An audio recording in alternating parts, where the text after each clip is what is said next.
Well, hello there people, welcome back to my channel, and today I wanted to show you the world's most expensive bushing kit.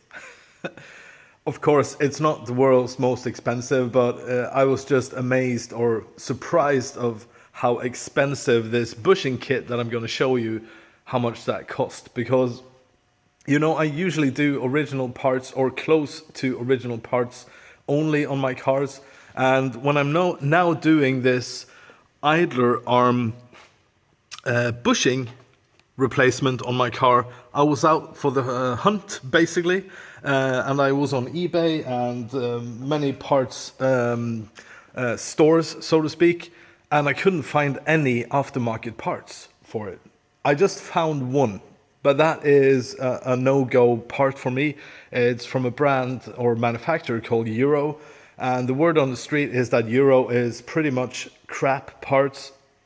So I didn't want to buy that Euro part, even though I could try it because I haven't experienced the parts myself.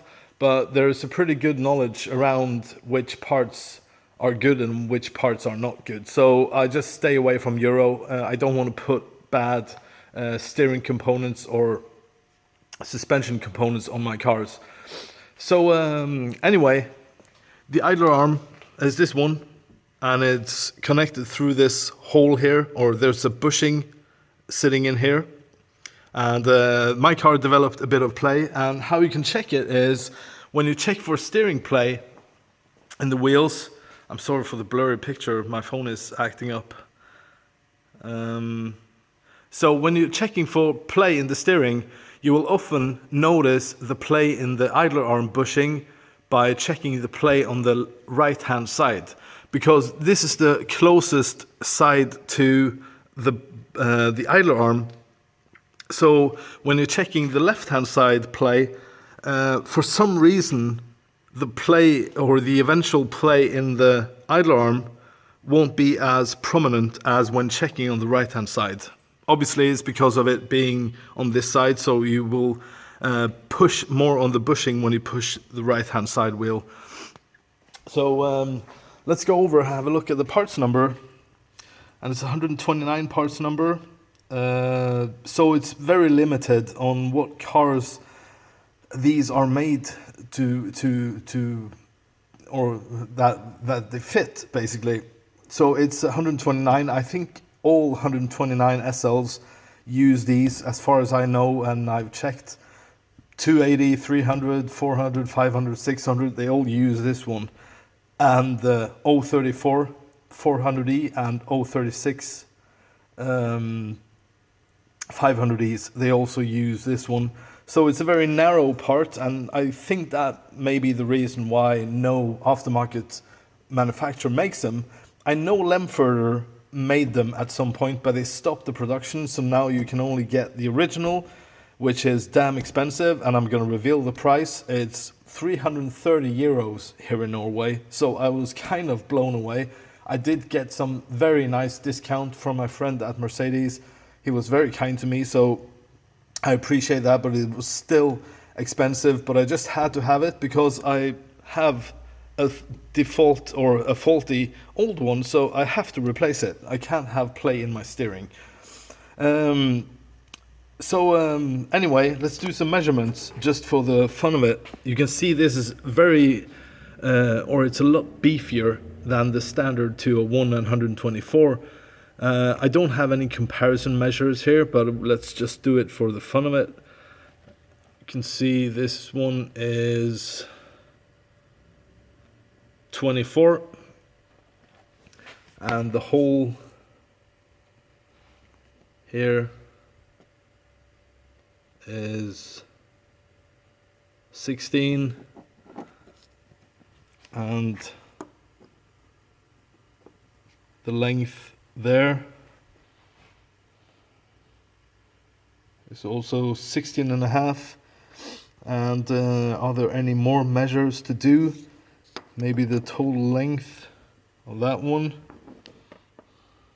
50 approximately. Yeah, 50. So now we have some measures for the records.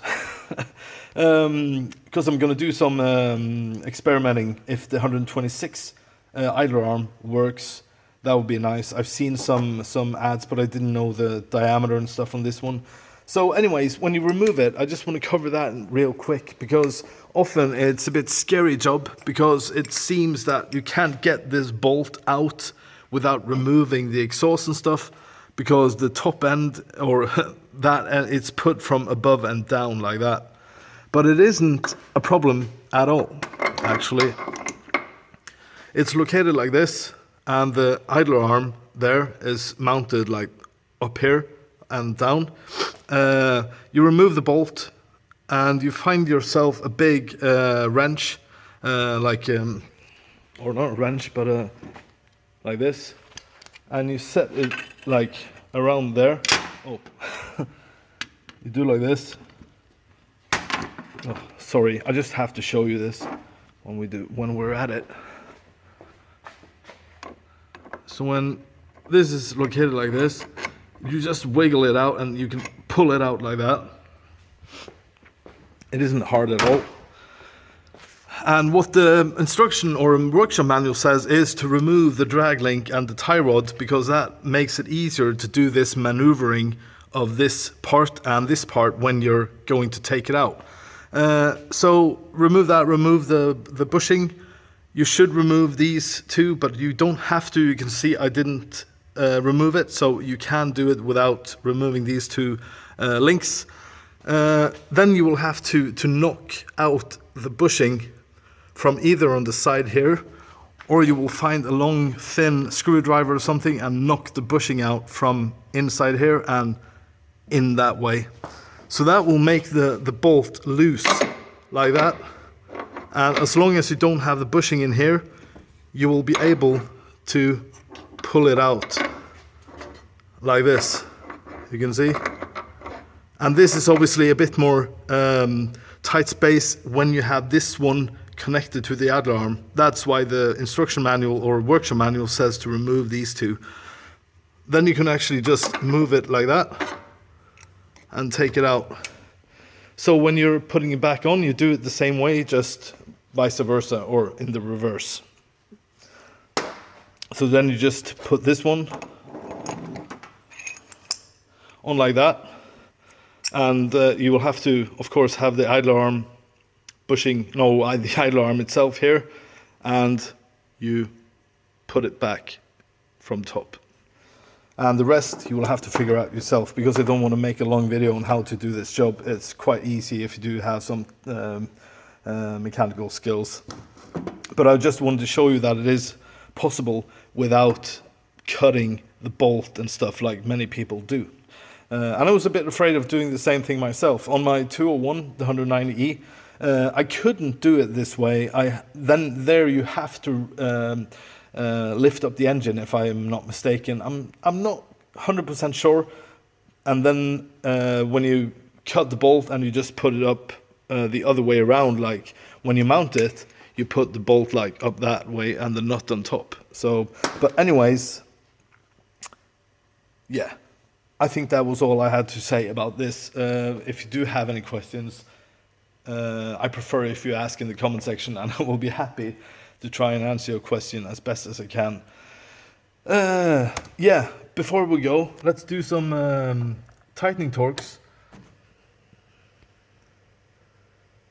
150 Newton meters on the 124, 110 on the 201s. And just before we go, we can have a look at what it says. It says, remove tie rod, remove drag link. And that is because of the reason I just showed you, that frees up a lot of space and you will be able to pull the bolt out. So, people, thank you very much for watching. I really hope you liked the video for what it is and that it could help you in any way or in some way.